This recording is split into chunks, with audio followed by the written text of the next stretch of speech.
Hey folks, I'm Happy. I'm 50 and have lived out in the wild for years with my animal buddies. But today, my furry friends and I are sharing a tale from the concrete jungle of Boston. It's about Victoria, a cold CEO, and Julian, a struggling single dad who actually saved her life when they were kids. A hidden birthmark reunites them to heal his traumatized little girl and find true love. Where are you tuning into this story from? Drop a comment below, and don't forget to hit that subscribe button to join our campfire. October in Boston always arrives with a damp, heavy chill that seems to seep directly into the granite bones of the city. The wind blowing off Massachusetts Bay this morning smelled of cold salt and impending frost, swirling damp, yellowing leaves against the towering, impassive glass facade of the Sterling Tech building. Up on the top floor, the climate was perfectly controlled, sterile, and entirely unforgiving. My name is Wilder. I have walked these halls as the senior operations director long enough to become something of a ghost myself, a silent observer of the ecosystem within these walls. The undisputed apex of this ecosystem is our CEO, Victoria Sterling. At 28, Victoria is a woman who wears her authority like a suit of medieval armor. She is striking, though not in a way that invites approach. She is tall and impeccably lean, favoring dark, rigidly tailored suits that leave no room for softness. Her raven hair is invariably pulled back into a severe, uncompromising knot at the nape of her neck. Her eyes, a sharp, piercing shade of hazel, possess the unsettling ability to instantly calculate the exact worth and flaw of whoever stands before her. She is brilliant, ruthless, and universally feared by the board and the staff alike. There is a profound coldness to her, a deliberate emotional quarantine.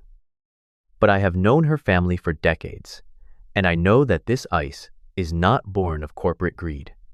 It is the scar tissue of a deeply entrenched childhood promise. Years ago, during a hazy, sun-drenched summer in the deep, pine-scented woods of rural Maine, a much younger Victoria was staying at her grandmother's estate. She was adventurous then, unburdened by the weight of a company. One afternoon, she wandered too close to the edge of a roaring, treacherous waterfall behind the property. Her foot slipped on the slick, algae-covered rocks, and the dark water swallowed her. She would have drowned, erased by the violent current, had it not been for a local boy who plunged into the froth without a second thought. He dragged her shivering, coughing body to the muddy bank. As she lay there, gasping for air, she saw a very distinct birthmark on the boy's bare shoulder, a perfect, pale half-moon. In the quiet aftermath of surviving, she looked at the boy who had given her back her life and made a solemn, childish, yet unbreakable vow. She would never love anyone else. But fate is often cruel to childhood certainties. Shortly after that summer, the boy's family moved away without a trace. The trail went entirely cold. The boy vanished, but the promise did not. Victoria locked her heart away in that Maine forest, and it has remained securely shut ever since.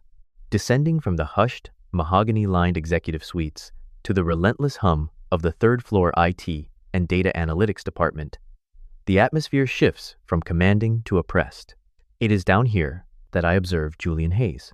Julian is 29 years old, a man whose undeniable, staggering brilliance is heavily camouflaged by the constant, defeated slump of his shoulders. He is a tall man who actively tries to take up as little space as possible. He dresses in a rotation of faded, unremarkable gray sweaters and scuffed shoes. Wire-rimmed glasses sit slightly askew on the bridge of his nose, hiding brown eyes that are bruised with a chronic, bone-deep exhaustion. Julian possesses the kind of mind that could rewrite the architecture of modern data processing, a true prodigy of software engineering. Yet, he exists here as a mere mid-level employee, accepting a fraction of what he is truly worth. His subjugation is largely orchestrated by his direct supervisor, Richard. Richard is a man in his late 40s with a soft, doughy face, an aggressively receding hairline, and a penchant for wearing overly expensive, suffocating cologne that announces his arrival long before he speaks. Richard's personality is a toxic combination of loud arrogance and deep-seated incompetence. He is not a creator, he is a parasite. When Julian quietly writes a flawless, complex algorithm that could save the company millions, Richard takes the source code, slaps his own name on the executive summary, and presents it to the board as his own triumph. Julian watches this theft happen week after week, his expression blank, his protests non-existent. He simply nods, turns back to his monitors, and continues to type. Most of the department thinks Julian is a coward, a man too weak to defend his own intellectual property. They do not know the truth. They do not know about Lily. Lily is Julian's 5-year-old daughter. She is a tiny, fragile child, pale and bird-like, with a mop of unruly brown curls and enormous, terrified eyes. She carries a battered stuffed rabbit everywhere she goes, holding it by one frayed ear as if it is her only tether to gravity. Lily was not always this quiet, this frightened. She used to laugh with a sound like wind chimes. But that was before the catastrophic car accident 2 years ago. The crash took the life of Julian's wife, tearing the center out of their family. Julian survived with physical scars, but Lily survived with invisible, bleeding psychological ones. The trauma of the accident left the little girl with crippling sleep disorders and violent night terrors. The moment the sun goes down, her anxiety spikes. Therefore, Julian's life operates on a brutal, uncompromising schedule. He leaves the Sterling Tech building at exactly 5 p.m. every single day. He endures Richard's mockery, the stolen credit, and the stifled career because this low-level position guarantees he can walk out the door precisely at 5 to relieve the daytime nanny. Julian's evenings are not spent resting or dreaming of corporate revenge. They are spent in the exhausting, desperate labor of a single father trying to hold together the shattered pieces of his child's mind. When the night terrors hit, Lily screams, trapped in the memory of crushing metal and breaking glass. Julian paces the small living room of their apartment for hours, holding her trembling body against his chest, humming soft lullabies until his throat is raw. He sacrifices his own ambition, his pride, and his sleep on the altar of her survival. He needs the steady paycheck and the health insurance this job provides. He cannot afford the turbulence of fighting a manager like Richard. He is a father first. The genius engineer he used to be is buried under the weight of sheer survivalist necessity. And so, the architecture of Sterling Tech houses 2 immense, unacknowledged tragedies. At the very top, a cold, powerful CEO looks out over the glittering Boston skyline, her hand subconsciously touching her collarbone, haunted by the memory of a half-moon birthmark and a debt she cannot repay. Down in the fluorescent-lit trenches, a broken father watches his stolen code illuminate his manager's screen, counting down the minutes until he can run home to calm his frightened child. They occupy the same building, breathe the same recycled air, yet they exist in entirely separate universes. Neither Victoria Sterling nor Julian Hayes has any idea that the collision of their worlds is imminent, waiting just around the corner of an ordinary morning. Chapter 2. The Fateful Birthmark and the Collision. The relentless glow of the dual monitors cast a sickly, pallid light across Julian's exhausted face. It was 3 a.m. on a Wednesday, and the Sterling Tech IT department was a graveyard of empty cubicles, save for his. Standing behind him, reeking of stale coffee and that suffocating, expensive cologne, was Richard. "This needs to be flawless, Hayes," Richard barked, tapping a thick, manicured finger against the glass of the screen. "The pitching session with Vanguard Logistics is at noon. This algorithm is the crown jewel of my presentation." Julian simply blinked, his eyes burning with the abrasive sting of sleep deprivation. For the past 48 hours, he had been meticulously weaving a complex neural network designed to optimize global shipping routes, an algorithm so sophisticated it practically hummed with elegance. Yet, the header of the source code document glaringly displayed only one name as the lead developer: Richard Vance. The injustice was a bitter pill that Julian swallowed dry. He had no choice. Just yesterday, he had received the latest invoice from Dr. Eris Thorne, Lily's trauma therapist. Dr. Thorne was a soft-spoken, incredibly patient woman in her 50s, characterized by her warm, enveloping sweaters and a gentle, maternal demeanor that Lily desperately responded to. But her specialized pediatric EMDR therapy was agonizingly expensive. Julian needed the upcoming quarterly bonus to keep Lily in treatment. He could not afford a war with Richard. So, Julian nodded numbly, finalized the compilation, and handed over the encrypted drive. Richard snatched it with a greasy smile of triumph, completely oblivious to the fact that Julian was sacrificing his own soul to keep his daughter breathing. Julian finally packed his battered messenger bag, heading home for a miserable 2 hours of pacing the floor with a crying Lily before turning right back around to face the corporate machine. At 8:15 a.m., the sweeping, high-ceilinged lobby of the Sterling Tech building was a chaotic symphony of clicking heels, ringing phones, and the sharp hiss of the espresso bar. Slicing through the morning crowd with the precision of a scalpel was Victoria Sterling. She moved at her usual unforgiving pace, her eyes fixed straight ahead, flanked as always by her executive assistant Marcus. Marcus was a man who operated with the lethal, quiet efficiency of a Swiss watch. At 32, he possessed the rigid posture of his former military intelligence background, his lean frame draped in an impeccable navy suit. His face was angular and stoic, his dark eyes constantly scanning the environment for anomalies. He was fiercely loyal to Victoria, managing her schedule, her crises, and her boundaries, with an almost robotic detachment. "The vanguard pitch is set for noon," Marcus murmured, matching her rapid stride without missing a beat. "Richard, from IT, assures me the predictive model is ready for your final review." Victoria gave a curt nod, her mind already dissecting the financial projections. She did not notice the heavy, decorative Persian rug near the elevator banks.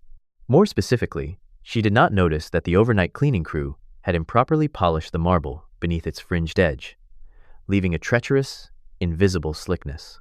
Julian was rushing toward the same elevator bank, a cheap, lukewarm coffee in one hand and a stack of printed system diagnostics in the other. He was running entirely on fumes, his vision swimming slightly from the sheer, crushing exhaustion of the night before. He was wearing an old, thin gray dress shirt, one that had seen far too many wash cycles because his mind had been too scrambled to find a proper suit jacket that morning. As Victoria stepped onto the edge of the rug, the fabric gave way instantly. The friction vanished. Her heels slid violently outward. The sudden, terrifying loss of gravity shattered her composed facade. A sharp gasp escaped her lips as she began to fall backward toward the unforgiving marble floor. Julian's reaction was purely instinctual. Before the rational part of his brain could calculate the risk of touching the untouchable CEO, his body moved. He dropped his coffee and the files, lunging forward with a desperate burst of speed. His arms shot out, catching Victoria firmly by the waist and shoulder just inches before her head could strike the stone. The momentum of her fall, however, dragged them both downward in an awkward, twisting motion. As Julian braced his weight to stabilize them, his right side collided heavily with the edge of a massive, ornate brass display table. The table featured jagged, stylized, metallic floral motifs. The sharp brass pedal caught the thin, worn fabric of Julian's shirt. With a loud, ugly tearing sound, the fabric ripped violently from the collarbone halfway down his bicep. For a suspended, breathless second, the chaotic noise of the lobby seemed to mute. Victoria, her heart hammering against her ribs from the shock of the near fall, found herself staring directly at the chest and shoulder of the man holding her. Her breath hitched, freezing in her throat. There, exposed on the pale skin of his right shoulder, perfectly preserved through the passage of nearly 2 decades, was a birthmark. It was a flawless, distinct half-moon, the exact shape, the exact placement. The world tilted on its axis. Victoria's hazel eyes widened in sheer, paralyzing disbelief. The sterile lobby melted away, replaced for a blinding fraction of a second by the roar of a main waterfall and the desperate grip of a young boy pulling her from the flood. It couldn't be. It was impossible. A cosmic, cruel trick of the light. I am so sorry, Miss Sterling," Julian stammered, his voice rough with fatigue and embarrassment. He immediately released her, stepping back as if he had been burned. He reached up with his left hand, clumsily attempting to pull the torn flaps of his ruined shirt together to cover his exposed skin. He kept his eyes glued to the floor, terrified of the disciplinary wrath he was surely about to face. The rug slipped. "Are you hurt?" Victoria couldn't speak. She stared at him, at the dark circles under his bruised brown eyes, the messy hair, the slumped shoulders. This exhausted, broken-looking IT worker could not possibly be the fearless savior from her childhood. "I'm fine," she finally managed to whisper, her voice trembling in a way that made Marcus instantly step forward, his hand hovering defensively. Julian nodded frantically, apologized one more time to the polished floor, and practically fled toward the stairwell, desperate to escape the humiliating scene in the stares of the gathering crowd. 15 minutes later, the air in the top-floor executive suite was thick with an uncharacteristic tension. Victoria sat behind her massive mahogany desk, her hands clasped so tightly together her knuckles were white. She hadn't looked at the Vanguard files. She hadn't drank her tea.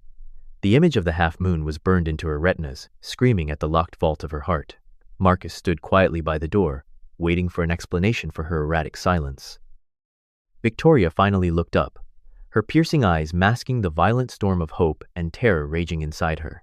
She refused to believe in fairy tales, but the meticulous, analytical part of her brain demanded empirical proof. "Marcus," she said, her voice dropping to a low, absolute command. "The man from the lobby, the one from the IT department whose shirt tore." His name badge said Julian Hayes. Marcus nodded, pulling out his tablet. "Yes, ma'am. Mid-level data analyst. Do you want me to draft a termination paper for the incident?" Victoria swallowed hard. "No, I want a background check, a deep one. I want to know where he was born, where he spent his summers as a child, his family history, his current living situation. I want everything there is to know about Julian Hayes on my desk by tomorrow morning.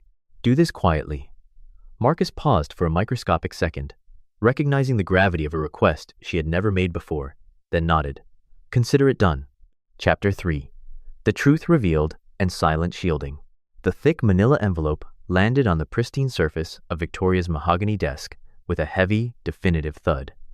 It was 7 a.m., the morning after the lobby incident. Marcus stood on the opposite side of the desk, his posture perfectly rigid, his expression an unreadable mask of professional discretion.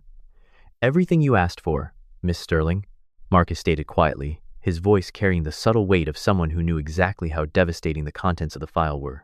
Victoria did not look up at him. She merely nodded, dismissing him with a slight wave of her hand. Once the heavy double doors clicked shut, plunging the executive office into absolute silence, her fingers, trembling ever so slightly, reached for the clasp of the envelope. She spread the documents across her desk. The very first page confirmed the impossible. Julian Hayes. Born in Massachusetts, but the residential history listed a sprawling farmhouse in rural Maine, owned by his maternal grandparents, where he had spent every summer of his childhood. It was him, the boy with the half-moon birthmark, the boy who had pulled her from the freezing, crushing currents of the waterfall and vanished before she could ever repay the debt. But as Victoria continued to read, the initial surge of miraculous relief rapidly curdled into a profound, suffocating ache. The subsequent pages detailed a life that had been mercilessly shattered. She found a photograph clipped to a police report. It was Julian's late wife, Elena Hayes. Elena had been a woman with a bright, sun-drenched smile, a cascade of wild chestnut hair, and warm amber eyes that radiated an effortless joy. Looking at her vibrant face made the harsh, clinical black-and-white text of the attached traffic collision report feel like a violent violation of the natural order. A drunk driver, a catastrophic impact. Elena was killed instantly. Julian had survived with broken ribs and a shattered world. Then, Victoria read the medical addendums regarding his 5-year-old daughter, Lily. Severe PTSD, night terrors, the astronomical costs of specialized therapy. Victoria leaned back in her leather chair, pressing her hands over her mouth as a hot, unfamiliar stinging filled her eyes. The brilliant, fearless boy who had saved her life had been ground down into a hollow, exhausted shell, enduring the abuses of a parasite like Richard, just to keep his little girl afloat. Victoria's sorrow rapidly crystallized into a sharp, terrifying resolve. She wiped her eyes, her posture straightening into the rigid, armored CEO the world knew. If Julian was trapped in the dark, she would burn down the entire corporate structure to give him the light. Within an hour, Victoria summoned the head of human resources. Speaking with icy, undeniable authority, she mandated an immediate departmental wellness initiative, specifically targeting the lower floors.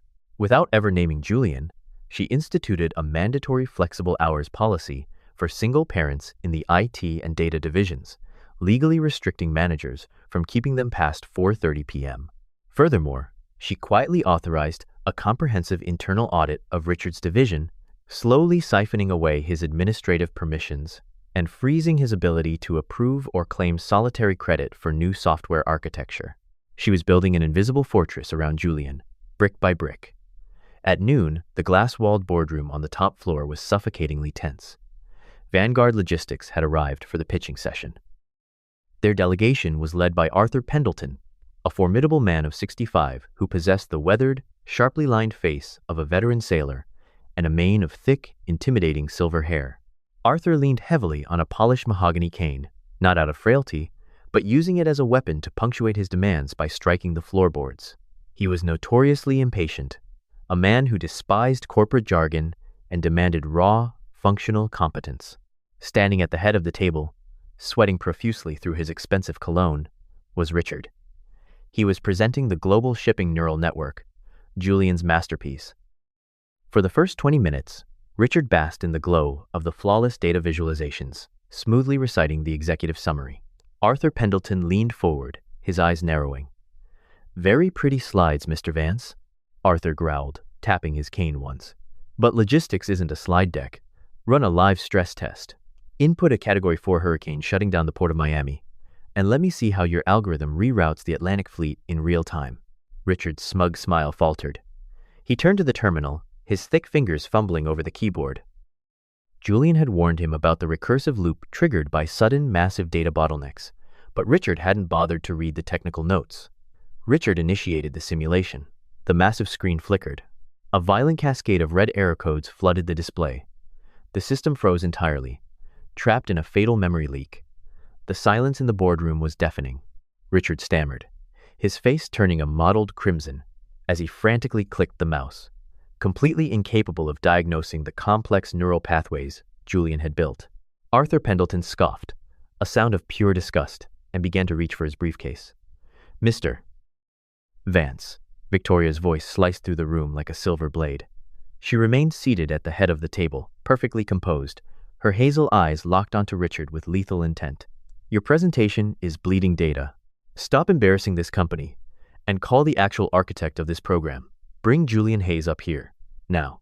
10 minutes later, the boardroom doors opened. Julian stepped inside, looking entirely out of place, in a borrowed, slightly oversized jacket to hide his torn shirt from the morning. He looked bewildered, his tired eyes blinking against the glaring sunlight of the top floor.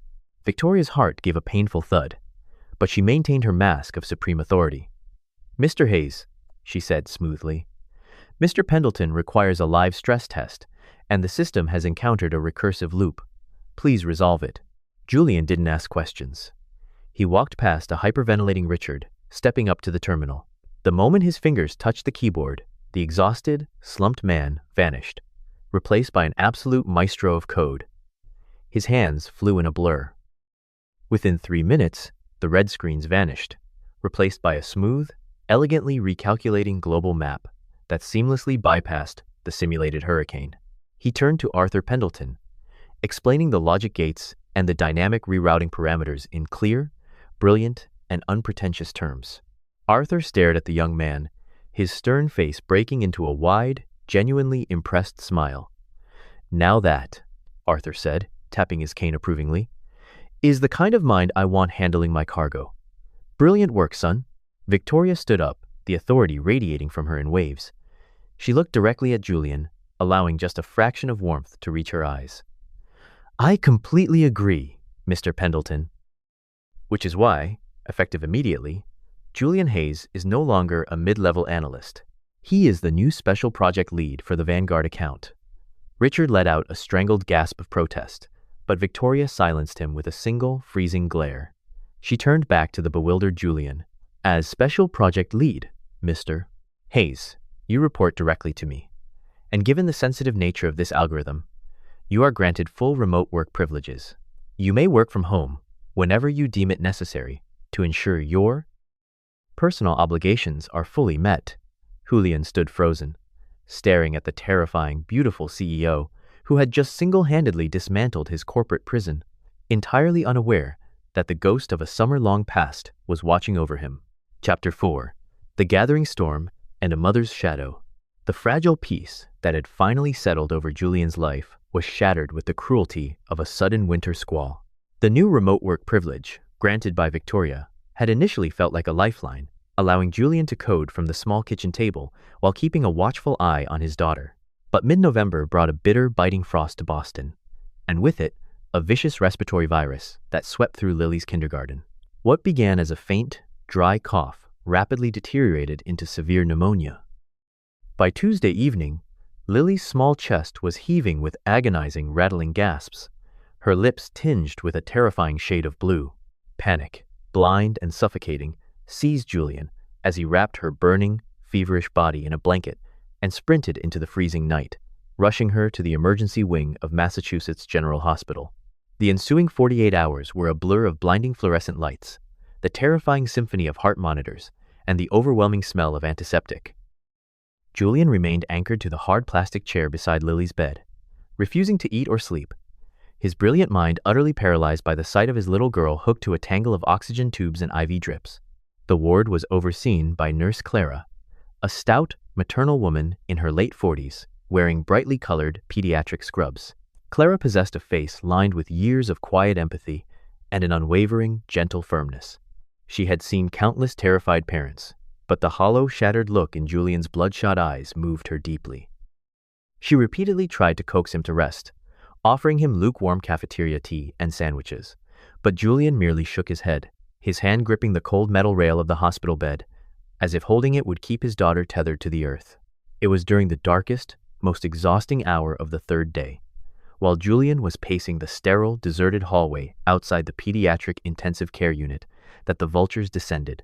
A man stepped out of the elevator, his shoes making no sound against the linoleum floor. This was Silas Croft, a notorious corporate fixer and headhunter for Horizon Dynamics, Sterling Tech's most vicious rival. Silas was a man composed entirely of sharp angles and predatory instincts. He was dangerously thin, dressed in an immaculate, razor-sharp charcoal suit, with pale, icy blue eyes that resembled those of a Siberian husky. He carried a sleek silver briefcase and wore a smile that never quite reached his eyes. Silas had been tracking the Vanguard logistics algorithm, and he knew that Sterling Tech's new special project lead was currently drowning in despair and mounting medical debt. Approaching Julian with the calculated grace of a predator cornering a wounded animal, Silas did not offer condolences. Instead, he opened the silver briefcase right there in the bleak hospital corridor, revealing a freshly drafted contract and a cashier's check with a staggering string of zeros. "Mr. Hayes," Silas purred, his voice smooth and persuasive, "Horizon Dynamics is prepared to offer you an immediate signing bonus of $3 million, comprehensive gold-tier medical coverage for your daughter, and a corner office. All we require is your signature, your immediate resignation from Sterling Tech, and the proprietary source code for the Vanguard neural network. Look at this place, Julian. Look at your little girl. You are a genius begging for scraps. Take the money. Save her." For a long, agonizing moment, Julian stared at the check. It was enough money to erase every fear he had ever harbored, to buy the finest pediatric specialists in the world. But then, the image of Victoria Sterling flashed in his mind, the fierce, uncompromising CEO who had looked at a broken, humiliated father and handed him back his dignity, his freedom, and his pride without asking for anything in return. Victoria had shielded him from Richard's tyranny when she had no obligation to do so. Julian's jaw tightened. He looked Silas Croft dead in his icy eyes and shoved the briefcase away with a force that made the corporate vulture stumble. "The woman who runs Sterling Tech gave me my life back when I was drowning," Julian said, his voice a low, gravelly whisper filled with absolute conviction. "I don't bite the hand that pulled me out of the dark. Take your blood money and get out of my sight before I call hospital security." Word of Julian's sudden disappearance and the medical emergency reached the top floor of Sterling Tech with the speed of a wildfire, meticulously intercepted by Marcus. When the stoic assistant delivered the news, Victoria was in the middle of a high-stakes board meeting regarding the quarterly fiscal projections. The moment the words Lily and intensive care left Marcus's lips, the impenetrable armor of the CEO cracked. Without a word of explanation to the bewildered board of directors, Victoria stood up, abandoned her documents, and walked out. She could not breathe. The thought of Julian, the boy who had fearlessly thrown himself into a roaring waterfall to save her, now sitting helplessly while his child fought for every breath, triggered a profound, aching desperation within her. She waited until the chaotic hours of the hospital died down, arriving at Massachusetts General just past midnight. She was stripped of her usual intimidating corporate attire, wearing a soft cashmere coat and a simple scarf, her raven hair falling loosely around her shoulders. Her first stop was the billing department. With a single, silent swipe of her Black Centurion card, Victoria cleared the entirety of Julian's mounting medical expenses, prepaying for the best private room, and the most elite pulmonary specialists available on the eastern seaboard, issuing strict instructions that the donor was to remain strictly anonymous. When Victoria finally slipped quietly into Lily's dimly lit hospital room, she found Julian entirely defeated by exhaustion. He had slumped forward, his head resting on the edge of the mattress near Lily's feet, completely dead to the world in a deep, dreamless sleep of pure fatigue. Victoria moved with the silent grace of a ghost, stepping carefully so as not to wake him. She approached the head of the bed, her heart shattering at the sight of the tiny, fragile girl breathing laboriously through an oxygen mask. Pulling up a chair, Victoria sat beside the bed. She noticed a battered, dog-eared copy of The Velveteen Rabbit resting on the nightstand, clearly the book Julian had been reading to her before he collapsed. Victoria picked it up. In a voice barely louder than a whisper, soft and melodic, she began to read the story, the words filling the sterile room with a gentle, soothing rhythm. The rhythmic sound of her voice seemed to pierce through the thick fog of the child's fever. Lily stirred, her small brow furrowing. Her eyes fluttered half open, glazed and unfocused from the heavy medication. Through the hazy blur of her sickness, Lily saw the silhouette of a beautiful woman sitting beside her, speaking in a tone of pure, unconditional tenderness. To a little girl who had spent the last 2 years crying out for a ghost in the dark, the presence felt miraculously familiar. Slowly, weakly, Lily's tiny, ivy-bruised hand slid across the crisp white sheets. She reached out and wrapped her small fingers around Victoria's. "Mommy?" Lily breathed, the word muffled beneath the oxygen mask, yet carrying the heavy, desperate weight of a child seeking sanctuary. Victoria's breath hitched violently in her throat. A single tear escaped her sharp hazel eyes, rolling down her cheek as she gently, firmly curled her hand around Lily's frail fingers. She didn't correct the child. Instead, Victoria leaned closer, brushing a damp curl from Lily's burning forehead, projecting every ounce of love and protection she possessed into that delicate touch, remaining an unwavering, maternal shadow until the first light of dawn finally broke through the hospital window. Chapter 5. The Confession and the Dossier of Truth. By late November, the suffocating grip of pneumonia had finally released its hold on little Lily. She was discharged from Massachusetts General Hospital with her lungs clear and her previously pale cheeks blooming with a healthy, vibrant pink. Julian brought her home to their small apartment, his heart infinitely lighter, but his mind plagued by a profound, unsolvable mystery. The crushing mountain of medical bills he had anticipated the costs of the elite pulmonary specialists and the private ICU room had miraculously vanished, paid in full by a nameless benefactor. Julian had no time to investigate this phantom savior, for on his first day back to remote work, a sleek, black envelope was hand-delivered to his door by a courier. Inside was a heavy cardstock note, written in elegant, commanding cursive. It was an invitation from Victoria Sterling, asking him to meet her at 3 p.m. on Saturday at a place called the Hearthstone Cafe, far away from the imposing glass towers of the financial district. The Hearthstone Cafe was a hidden sanctuary tucked away in the historic cobblestone alleys of Beacon Hill. It was owned and operated by Elias, a man in his late 60s who moved with the slow, deliberate grace of someone who had seen it all. Elias possessed a neatly trimmed, snow-white beard, warm, crinkling eyes, and wore a rustic canvas apron over a faded flannel shirt. Decades of serving coffee and listening to the whispered secrets, heartbreaks, and triumphs of his patrons had molded Elias into a silent, deeply empathetic guardian of his cafe's tranquil atmosphere. He knew when to offer a warm smile and when to simply pour the coffee and fade into the background. When Julian stepped out of the biting December wind and into the warm, cinnamon-scented air of the cafe, Elias merely gave him a knowing nod and gestured toward the secluded, dimly lit corner booth in the back. Sitting there, looking entirely stripped of her corporate armor, was Victoria. She wasn't wearing her usual razor-sharp suits. Instead, she wore a soft, cream-colored knit sweater, her raven hair cascading freely over her shoulders. She looked nervously beautiful, tapping her porcelain teacup with an uncharacteristic vulnerability. Julian approached hesitantly, sliding into the leather booth across from her. He thanked her again for the promotion and the remote work, stammering slightly, but Victoria gently raised a hand to stop him. Taking a deep, trembling breath, she looked directly into his tired, gentle brown eyes and began to speak. She did not speak of algorithms or vanguard logistics. Instead, she painted a vivid picture of a sun-drenched summer in rural Maine almost 2 decades ago. She described the roaring, treacherous waterfall behind her grandmother's estate, the slick, algae-covered rocks, and the terrifying, freezing darkness of the water when she fell in. Julian sat perfectly still, his breath hitching as the buried memories of his childhood suddenly collided violently with the present. Victoria's voice broke as she recalled the fearless local boy who had dived into the lethal current to save her, the boy with the distinct half-moon birthmark on his right shoulder. She confessed how she had promised her young heart to that savior, a vow she had stubbornly guarded behind walls of ice for her entire adult life. "When your shirt tore in the lobby," Victoria whispered, her hazel eyes shimmering with unshed tears, "I saw the mark. I saw you. Julian, it has always been you. I have loved a ghost for 20 years, and now you are sitting right in front of me." The confession hung in the quiet air, heavy and overwhelmingly profound. Julian was utterly stunned, the pieces of the puzzle snapping into place with dizzying speed.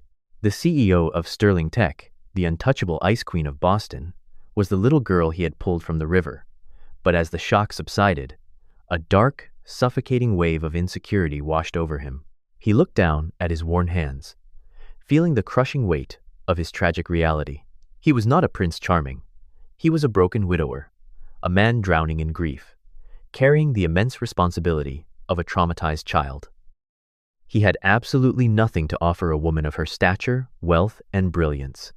"Victoria, Julian choked out, his voice thick with self-loathing and sorrow.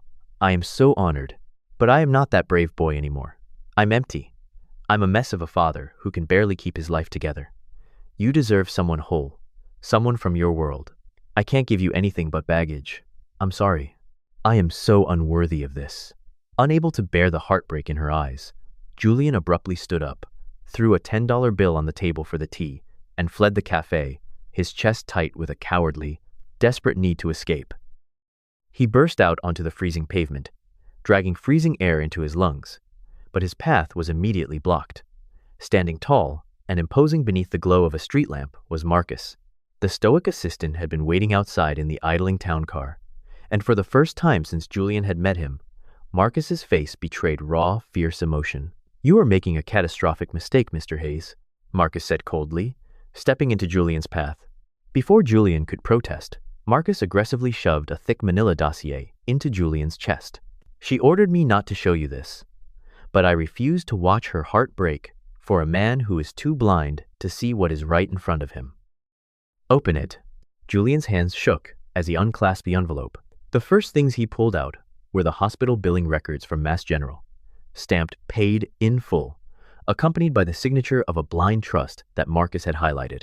Beneath those were printed high-resolution stills from the hospital's pediatric ICU security cameras. The timestamp was 3:15 a.m. Julian stared, his heart stopping entirely. The photo showed Victoria, still wearing her coat, sitting faithfully by Lily's hospital bed while Julian slept slumped over the mattress. Victoria was holding Lily's tiny hand, gently wiping the feverish sweat from the little girl's forehead with a damp cloth, her expression filled with a fierce, maternal devotion. Julian's vision blurred with tears as he dug deeper, finding a stack of internal Sterling Tech HR emails. They were ruthless, calculated directives signed by Victoria, systematically freezing Richard's administrative access, blocking his ability to steal code, and mandating flexible hours, specifically to protect Julian's schedule. "She didn't just give you a promotion," Marcus's voice cut through the frigid wind, sharp and unyielding. "The night Lily was admitted, Miss Sterling was in the middle of a board meeting finalizing the Horizon Dynamics merger, a contract worth hundreds of millions. The second I told her your daughter was in critical condition, she abandoned the boardroom. She threw away $1 million deal without a second thought, just to run to that hospital and make sure you and your child were not alone in the dark. She has been fighting a war for you, Julian, while you were entirely unaware." Julian stood paralyzed on the cobblestone street, the dossier trembling in his hands.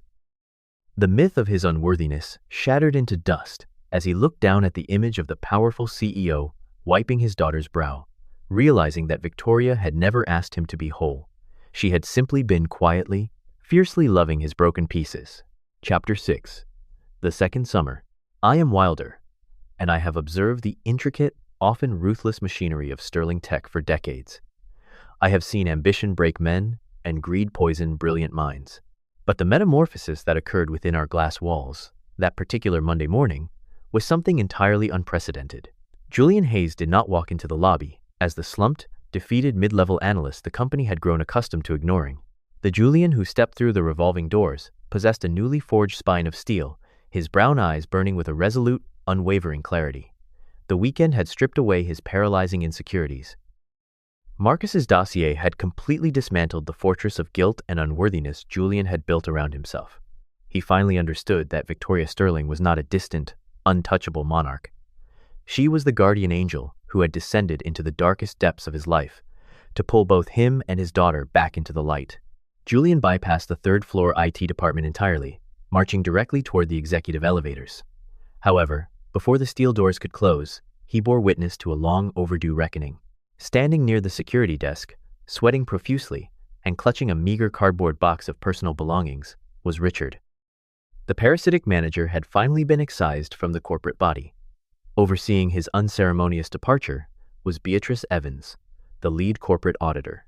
Beatrice was a terrifyingly precise woman in her early 60s, possessing a sharp, asymmetrical silver bob, wire-rimmed glasses that magnified her piercing gray eyes, and a notorious reputation for dissecting financial discrepancies with the cold efficiency of a forensic pathologist.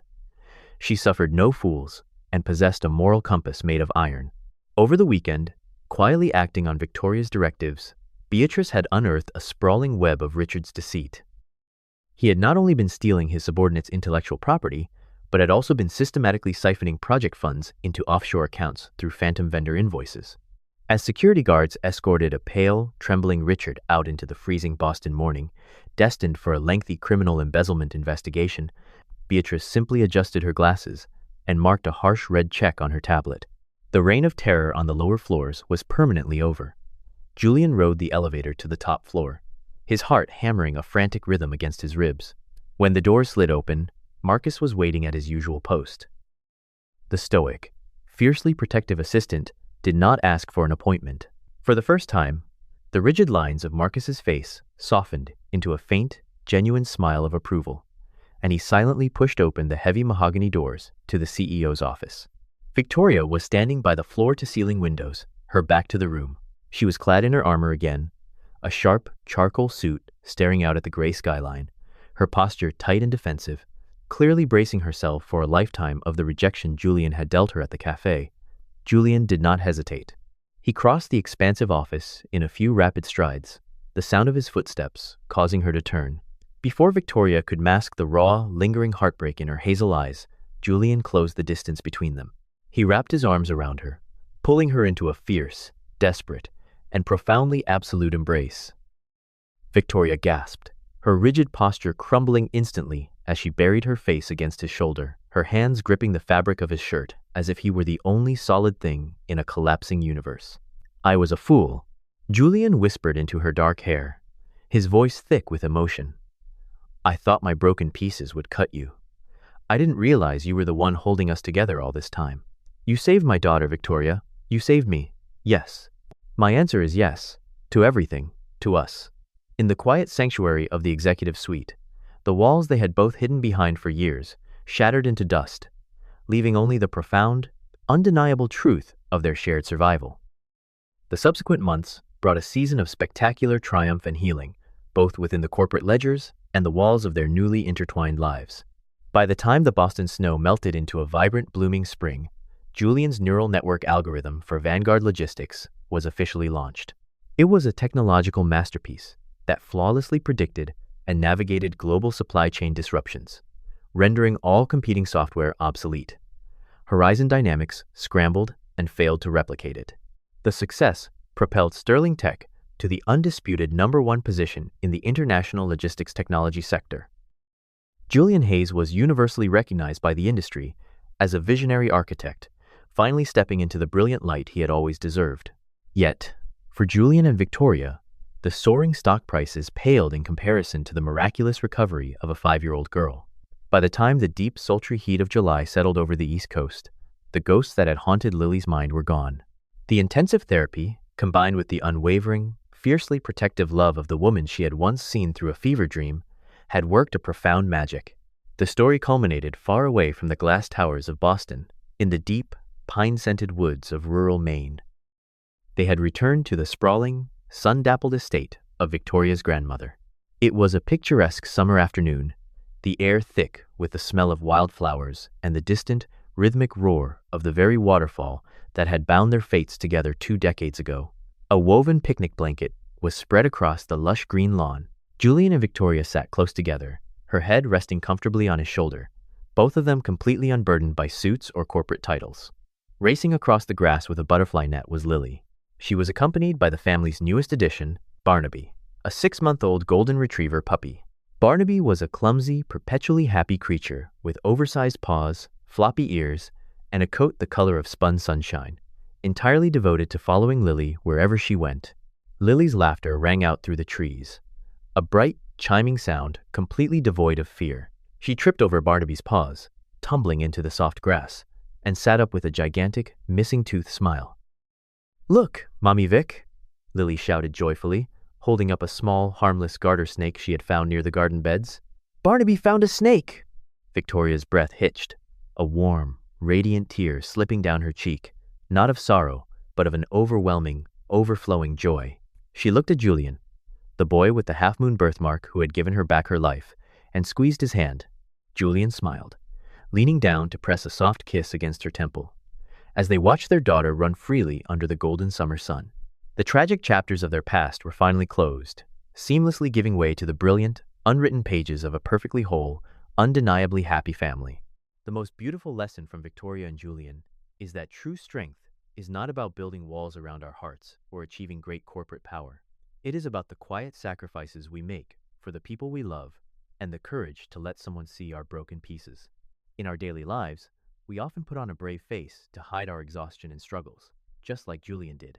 Or we build a fortress to protect ourselves from being hurt, just like Victoria. We forget that we do not have to carry the weight of the world all by ourselves. Sometimes, the greatest healing begins when we simply allow ourselves to be vulnerable and accept the kindness that is offered to us. If this story touched your heart, please share it with someone who might need a gentle reminder that they are never truly alone in their struggles. Leave a comment to let us know your thoughts, and subscribe to the channel to join our family for more stories like this. May God bless you and your loved ones with peace, good health, and the courage to love openly. May He watch over your families and send guardian angels into your life during your darkest moments. If you believe in the healing power of unseen miracles and the unconditional love of family, please comment Amen below.